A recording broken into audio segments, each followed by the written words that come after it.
How's it going, guys, and welcome to the channel. Now today I'm going to bring down a few common problems with the Ford Focus ST, sort of a buyer's guide. If you think about buying one of these cars, I really urge you to watch this video because they are quite old now, believe it or not, and you know, previous owners of these cars haven't looked after them. They've neglected certain things. So if you're going to buy one of these cars, I really urge you to watch this list, and you can use it to either walk away from a car if it's something bad, or use it as a bargaining tool to knock down the price from the seller. Just, you know, you need to, there's quite a few things you need to check with these cars, believe it or not. Like I said, they are very cheap and people just buy them, abuse them, and then sell them on. When things get expensive, or if a part needs to be changed or something, they'll just get rid of it. And if you don't do your diligence, then you will end up getting stung and parting out a lot more money than you plan to with the Ford Focus, because they are a brilliant car when they work, but there are a few things that you need to make sure you check before buying one. So make sure you pay attention to this list, and I'll run through everything that you need to check. So let's crack on.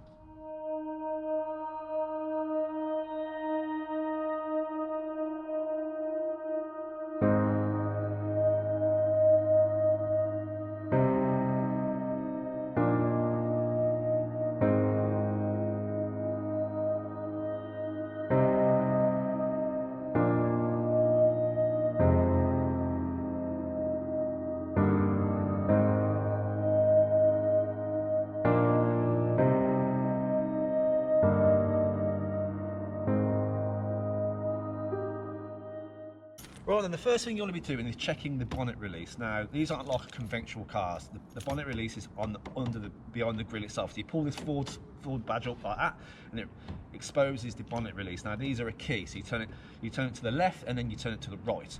Now, look, if you check the keys that come with the car, if it's got two keys like mine, it means it's been replaced already.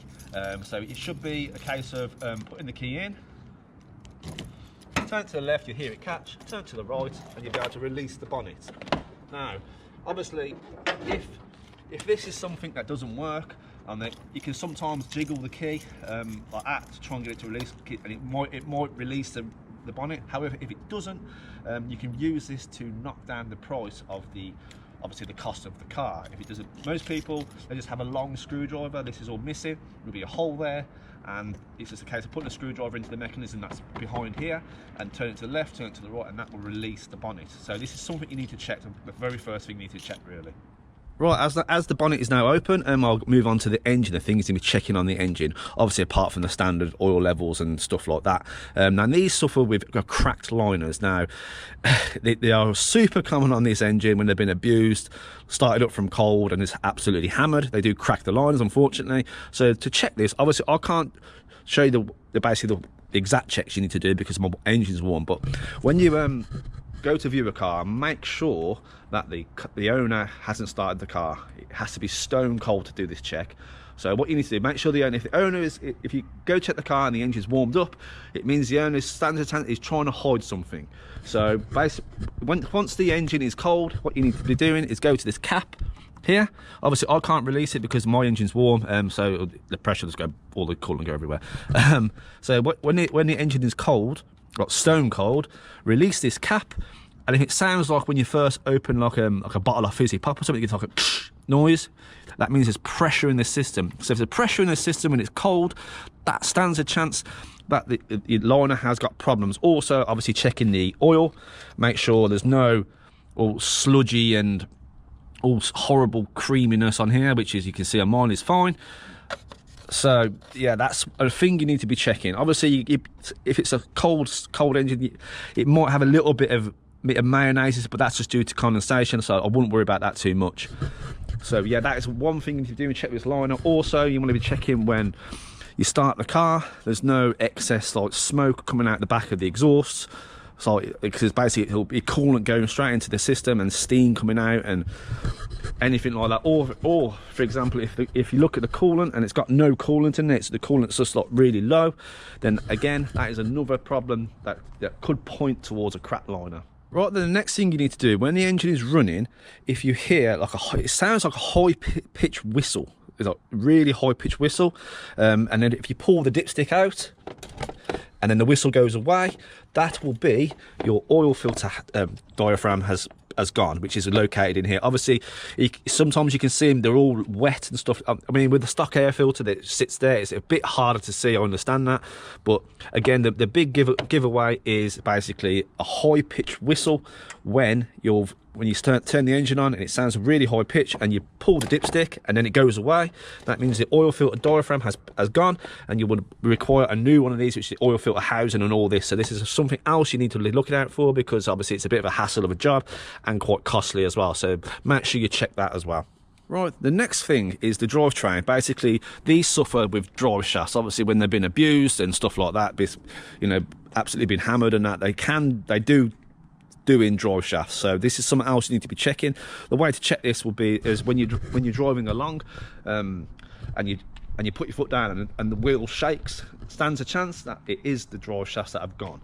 So that is another thing. And thing is with these, you have to put forward ones on, because the aftermarket ones aren't very good. You still get the vibration even through the aftermarket ones. So again, if this is something that's happening when you drive the car, it's just another way of knocking down the price, because they're I think they're about £500 for a pair of drive shafts with genuine Ford ones. So this is something you need to take into account as well, guys. So when you drive along, when you floor it, if it starts shaking, chances are the drive shafts have gone, and you would need to replace these as well. So that's something else you need to look out for, guys. Right, moving on to the bodywork. Obviously, you need to be doing the usual checks in panel gaps and everything else, because if it's been in a bump, you know, it's been repaired badly, it's something you want to steer clear from, really. Obviously, you guys might know or might not know, the orange cars suffer with lack of peel, which mine has as well. But with the orange ones, it is quite hard to avoid this. So, you know, if the lack of peel isn't too bad, then you can, you know, use this to bring down the price. But if it's really bad, if it's an orange car, they are really expensive for a full respray, guys. So take this into account as well. If you get to a car and they'll say, oh, you know, you can just get that panel painted, or you can just get it blended in. You can't. It's basically a full respray if the lack of peel is really bad. And also for rust. Now, there's rust here on the arches where the arch meets the bumper. Mine has got a little bit here, so that's something else you need to be checking for, guys. And also on the rear as well, where this is the more common one, where the bumper meets the arch. Obviously the bumper vibrates, and it basically causes the paint to rub away from the panel, and that causes the rust to go through. So this is something else we need to be checking, guys, for the bodywork. Other than that, bodywork wise are not too bad, but again, you just need to be checking panel gaps, making sure that, you know, everything looks straight, nothing's, you know, untowards.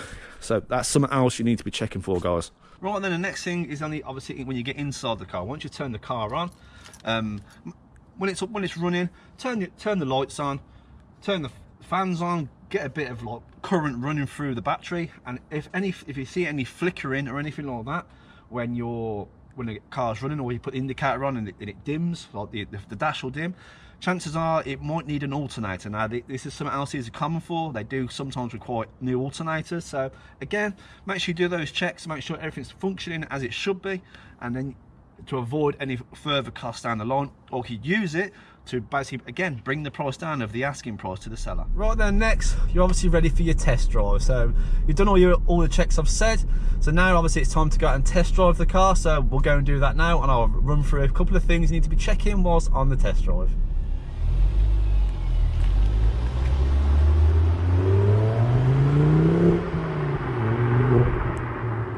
Right then, guys, you're out on test drive now, so I'll explain to you what you need to check for whilst out on the test drive. See, apart from the normal, make sure you check for any like knocks or bumps, feeling like they're coming from the front end. When you hit a bump, if you're a knock or anything, chances are it will be the lower arms or the wishbones, depending on how you want to pronounce them. They are, again, that's something quite common on these, is the wishbones on these cars. They do tend to fail, the bushes go in them, and then when you're hitting bumps or anything like that, you'll hear a knock coming from the front end. And if they're really bad, the front end might feel a bit vague. So make sure you check that whilst out on test drive. Now, once you've got the car up to temperature, make sure you keep an eye on the temperature gauge for the coolant, make sure it's not overheating. And when you look in your mirrors, you can't see any white smoke or anything worrying. Like, say if you come to a stop or anything, there's white smoke coming out the back, make sure that's all clear, there's no problems there. And moving on to the smoke, what you need to be doing is, say, pull it in third on the boost, come on boost, on and off the throttle, and make sure you're looking in all your mirrors to make sure there's no blue smoke, because again, that's something that's common on these, is the turbo oil seals going on the turbo. So if you've got the blue smoke on and off the throttle, chances are your turbo's goosed and you would require a rebuild or a replacement. So again, this won't be cheap, so this is something else to consider, guys, if you're thinking about buying one of these. Now, another thing with them is the clutch. Not so much on stock STs, you might be okay, more on the mapped ones, so you want to be loading up into, say, fourth, put your foot down, let it come on boost, make sure that the clutch isn't slipping, which, you know, if the rev gauge is going up and the car isn't really moving, that means your clutch is slipping. So that is something to consider, guys, that when buying one of these, it will need a clutch if it's slipping.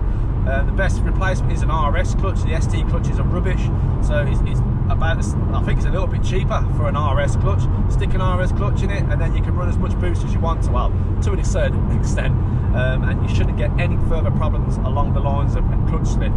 RS clutches are the common, well, are the go-to basically replacement for these cars. Everyone puts an RS clutch in and just forget about it, it's all good. So yeah, that's something else you need to be considering whilst on test drive.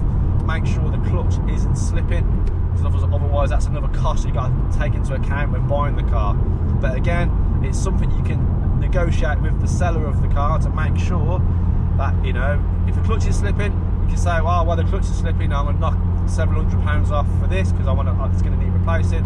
So it's a bargaining chip, I guess, if it's something you're not too bothered about, or if you're good with the spanners, you can do it yourself. So obviously, apart from everything else, you know, like, make sure you listen out for wheel bearing noises, any worrying knocks, or make sure the car isn't misfiring or anything like that. Make sure it runs smoothly. Another thing to check wheels and test drive. Again, going back to the drive shaft, so this is the perfect time to do it. So I'm in third now, put the foot down, comes on boost. Now, if the steering wheel starts vibrating or violently, or even quite badly, your drive shafts will need replacing. And like I said earlier, guys, you need to put genuine Ford ones on, because the aftermarket ones are rubbish. So you need to put Ford ones in, which again, I think they're about £500. So again, it's not a cheap thing to replace. So make sure your drive shafts are okay, depending how cheap the car is. You know, if it's really cheap, you can sort of turn a blind eye to it and, you know, factor this into like you replacing the bits that need replacing. Now, when it comes to boost, now stock boost on these, they go up to about just past halfway, and settle around halfway if it's got a stock map. Now, if it's been mapped, the boost gauge on the centre console will go all the way to the red, and it should hold it there. Now, if the boost gauge goes all the way to the red, backs off, goes up, backs off, chances are it's going to either be the turbo actuator, which again is something common to fail on these, or the turbo boost solenoid, which is a pretty cheap fix and pretty easy. But again, it's something you've got to factor in. If something's wrong with the boost, if it's not holding boost staying where it needs to be, if it's wiggling around or going up and coming back down like worryingly amounts, then it's going to be either the actuator or the turbo boost solenoid. So other than that, if everything all passes, you know, you've done all your checks, everything seems to be okay, chances are it's a good car. But again, just going through the paperwork, just like you would buying any other car. I mean, this is my third Focus ST. With all three of them, I've not had any really worrying problems. I've had a few little nicks with this battery and silly stuff I've had to change on this, but nothing major. They are a good car if you look after them, if they're serviced regularly and just genuinely taken care of. Just make sure that they're not been abused. I mean, it's hard to say you can't make sure it hasn't been abused, but you know, if you do these checks and they're all okay and it's got lots of paperwork, chances are it's a good car, and they are brilliant cars when they work well, guys, they really are. So I hope that's helped you out if you're thinking about buying one of these, or you know, you're tempted to buy one. Just make sure you do all these checks, guys, and you should be all right, and it'll look after you. So thanks for watching this video. I hope you all enjoyed it. I hope you found it helpful. Make sure you smash that like button, it really helps the channel out. I really appreciate it, and I'll see you on the next one.